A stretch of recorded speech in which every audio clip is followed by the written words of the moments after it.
আসসালামু আলাইকুম। তো আবারও করে দিলাম ৩% জায়গার মধ্যে ৪ বেডরুম এবং উপরে ২ বেডরুম অর্থাৎ ৬ বেডরুম দিয়ে সুন্দর করে একটি গ্রামের ডুপ্লেক্স বাড়ির ডিজাইন। তো বাড়িটি খুব সুন্দর করে সাজানো হয়েছে।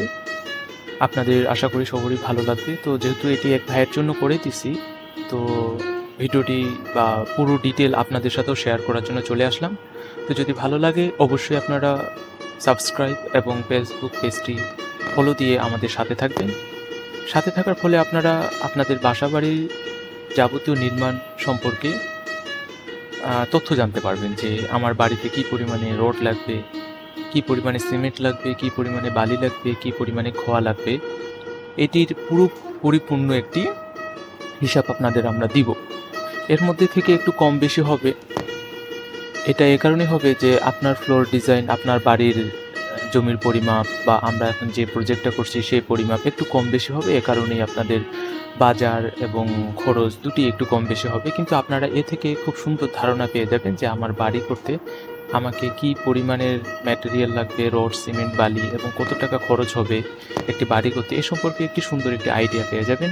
তো ভিডিওটি সবার মাঝে শেয়ার করবেন এ কারণেই যে অন্যেরাও যেন তাদের বাসাবাড়ি নির্মাণের জন্য যখন কাজে নেমে যাবে তার আগে যাতে কিছু সংক্ষিপ্ত একটি ধারণা আইডিয়া নিয়ে বাড়ির কাজ শুরু করতে পারে। তো এই বাড়িটি আমরা ১ম এ ফ্রন্ট সাইডটা খুব সুন্দর করে ডিজাইন করছি। আপনারা স্কিপ করবেন না, ফুল ভিডিওটি দেখবেন তাহলে অবশ্যই কোনো কিছু মিস যাবে না এবং ভালো করে বুঝতে পারবেন যে এই বাড়িটি আপনার কত শতাংশ জমি, ফ্লোর প্ল্যান, বাজার এস্টিমেট মানে সবকিছু ডিটেইল দিয়ে দিছি আমরা যে এর মাধ্যমে যাতে আপনারা উপকৃত হন। তো ১ম এ আমরা যদি ফ্লোর প্ল্যানটা নিয়ে আসি, এ বাড়ির ফ্লোর প্ল্যানটাও খুব সুন্দর করে সাজানো হয়েছে। নিচে ৪টি বেডরুম, সাথে ২টি অ্যাটাচ টয়লেট, একটি কমন টয়লেট এবং পাশেই একটি স্টোর রুম দেওয়া আছে। সেটা আপনারা প্রেয়ার রুম হিসেবে ব্যবহার করতে পারবেন। ১ম এ পোর্চ দিয়ে আপনারা লিভিং ডাইনিংয়ে যাইতে পারবেন। তো লিভিং রুম থেকে একটি পর্দা সিস্টেম করে দিতে হবে যাতে ডাইনিংয়ে যারা বসবে বা ডাইনিংয়ে যারা থাকবে তারা যাতে চোখে না পড়ে। এরপরে সাইডেই ২টি বেডরুম, বেডরুমের সাথে অ্যাটাচড ব্যালকনি দেওয়া হয়েছে। পাশে একটি কিচেন রুম, কিচেন রুমটিও অনেক বড় করে দেওয়া হয়েছে খুব সুন্দর করে।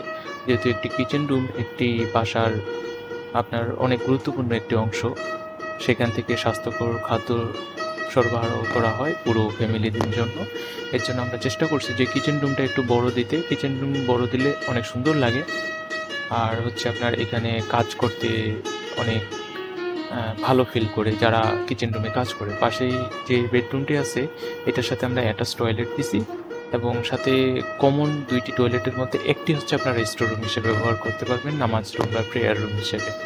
অপোজিট পাশেও একটি বেডরুম দিয়ে রাখছি আমরা। তো আপনারা এটি চাইলে একটু কম বেশি করতে পারবেন। মেজারমেন্ট এই সাইড থেকে ও সাইডে আনতে পারবেন। যদি ভালো লাগে অবশ্যই আমাদের দেওয়া হোয়াটসঅ্যাপ নাম্বারে আমাদের সাথে যোগাযোগ করবেন। আপনারা বাসাবাড়ি সম্পর্কে যদি কোনো কিছু জানতে চান তাহলে অবশ্যই আমরা আপনাদের কিছু একটু ধারণা দিব অবশ্যই। এরপরে যদি আমরা এই বাসাটার খরচ সম্পর্কে কিছু ধারণা দিই আপনাদের, এটি আপনাদের ১ম এই বলে রাখি যে জায়গা ভেদে এবং বাজার দর ভেদে একটু কম বেশি হয়ে থাকে। এ কারণেই যে কখনো বাজার ঊর্ধ্বগতি, কখনো নিম্নগতি। তারপরে হচ্ছে আপনাদের ২ তলা ফাউন্ডেশন করে যদি আপনারা ১ তলা কমপ্লিট করে নেন এবং কি উপরে যে আপনার ৪ ভাগের ২ ভাগ যে আমরা কমপ্লিট করছি, এটা যদি কমপ্লিট করেন তাহলে মোটামুটি আপনাদের আমরা ধারণা দিব যে এই বাড়ি নির্মাণে আপনার সিমেন্ট লাগবে হচ্ছে আপনার স্থানীয় বালি লাগবে, সিলেট বালি লাগবে, ব্রিকেট অর্থাৎ যেটা খোয়া হিসেবে আমরা ব্যবহার করি। তবে বিশেষ করে আপনারা নজর রাখবেন ঝামা যাতে আপনাকে না দেয়। আপনার অবশ্যই আপনারা ওইটা খেয়াল রেখে যদি ঝামা দিয়ে আপনারা খোয়া তৈরি করেন তাহলে কিন্তু বাড়ি নির্মাণে আপনার ফলস রয়ে যাবে। তো এর জন্য ঝামার জন্য আপনার না দিতে পারে, এর জন্য আপনারা সেই ব্রিকেটের ইটটি সঠিকভাবে যাচাই করে তারপরে আপনারা নেবেন। এরপরে আমরা আপনাদের ইটের সংখ্যা সম্পর্কে একটু ধারণা দেব যে কতগুলো ইট লাগবে।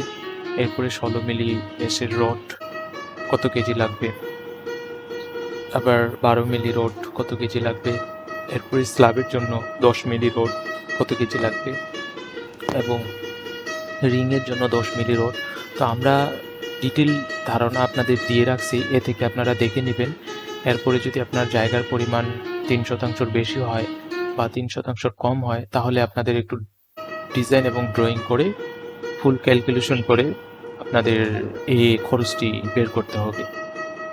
এই বাড়িটি নির্মাণ করতে আপনাদের ২৪ থেকে ২৬ লক্ষ টাকার মতো লাগবে। তো আপনার বাসা যেহেতু সারা জীবনের স্বপ্ন, তাই আপনার বাসাটি হোক স্ট্রং, মজবুত, স্থায়ী। এর জন্য একজন ইঞ্জিনিয়ারের পরামর্শ অনুযায়ী বাসা নির্মাণ করুন। আল্লাহ হাফিজ।